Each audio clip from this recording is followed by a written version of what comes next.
What was the technique you called that? Oh, posing him in Rembrandt lighting. Rembrandt lighting, What, I love that. Yeah. Why Rembrandt lighting? Why do you because like they didn't have lights back then. It was just by window light. You know, and so you were you could just tell.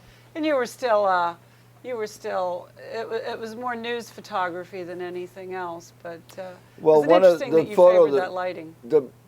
The extraordinary circumstances, which, by the way, are words right out of his inaugural address about how he came to this job under extraordinary circumstances, and the picture of him by the window in his office, and then the last picture, it's right, the last picture was him looking out of the window of the helicopter after he'd been out of office as president for about an hour with the Capitol in the background. Right. And then the next picture of the funeral sequence is his body, the casket being carried up into the Capitol. And that was his request upon leaving office, is that when the helicopter, Marine One, I guess they call it, though I guess when you're no longer president, it's not that, but as it was flying out of Washington, he wanted to fly Marine 1.5, I guess. Marine 1.5, Marine 1B.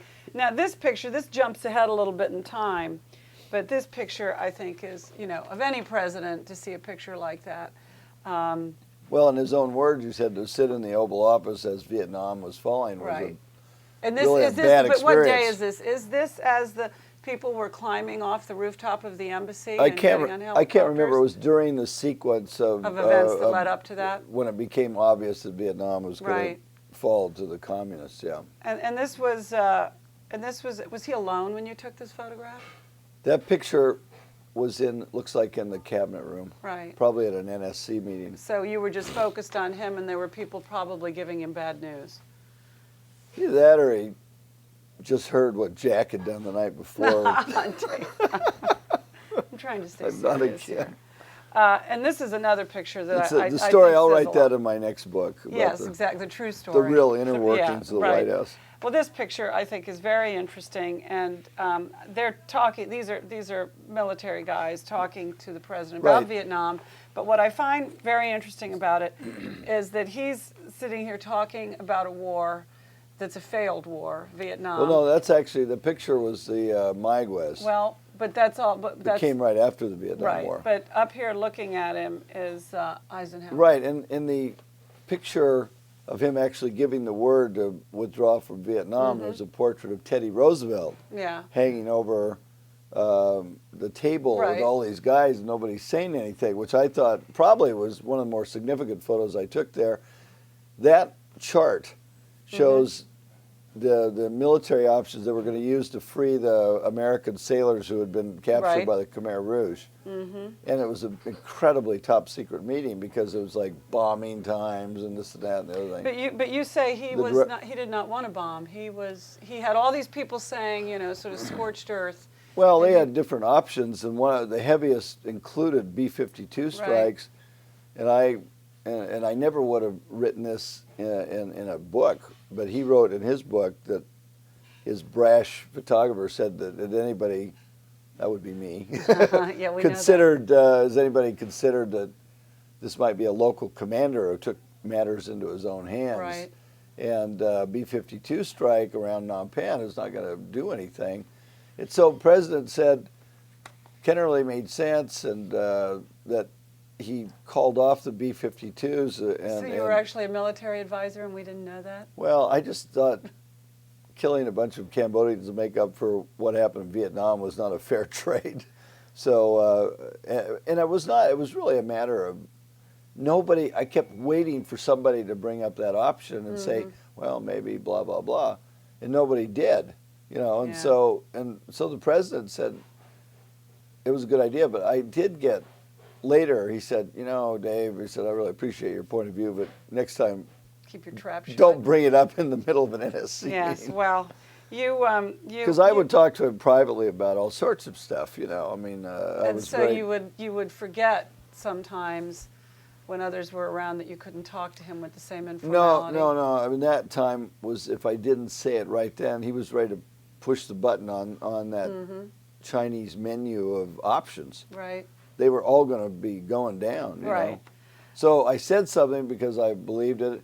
That was a meeting where you had the president, the vice president, the Secretary of Defense, his Right. deputy, Secretary of State, Kissinger, director of the CIA, the chairman of the Joint Chiefs, Right. you know, and me. Yeah, So but there's a point. I was the lowest ranking guy in the room, but I'd also was the only person that really spent a lot of time in the area, and I'd been in Cambodia. But the way Washington works, I don't need to tell you, is that even if you had spent all the time there, the chain of command doesn't want to hear from the photographer. They don't.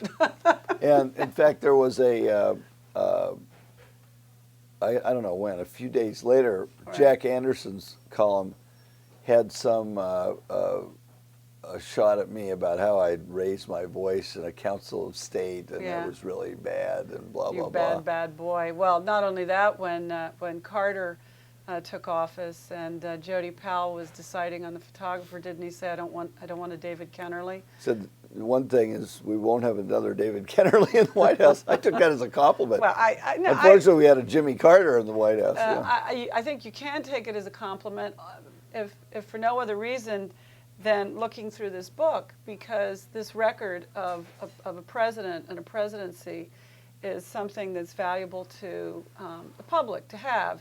And without the kind of access you had, maybe you needed to zip your lip a little more, but without the access you had and the comfort that you felt with him, there would never have been these kind of photographs. But, you know, I didn't do that. That, honestly, was the only time that I recall during my whole period, because it was essential. I felt if I didn't say something, right, it would be wrong. Yeah, and I knew, and I was very reluctant to do it. I was not shooting my mouth off. I would talk to him privately about stuff, yeah. you know, but it wasn't like I was trying to advise him. But I was a fairly precocious. I was 27 years old and how old when was I got the job. I think he just turned 61. Yeah. And I was not even 30 by the time I left this job. Yeah. What was it about? And I need to point out to people who are listening at home that we're taping this without an audience in a restaurant, and the noises that we hear are all just the normal sounds of a restaurant getting its day started, which is fine. Anyway, what was it about your personalities, his and yours, that made this relationship work between the two of you? You know, excuse me. I think he got a kick out of me, but I think he respected my background. I'd won a Pulitzer Prize in Vietnam. I was a good photographer. I was a little bit older than his oldest kid, but I would have definitely could have been one of his children. Was there some of that? Was there some father? No, it didn't feel like a dad relationship. It felt like I'd never done anything like that. Yeah. And it just was a natural evolution.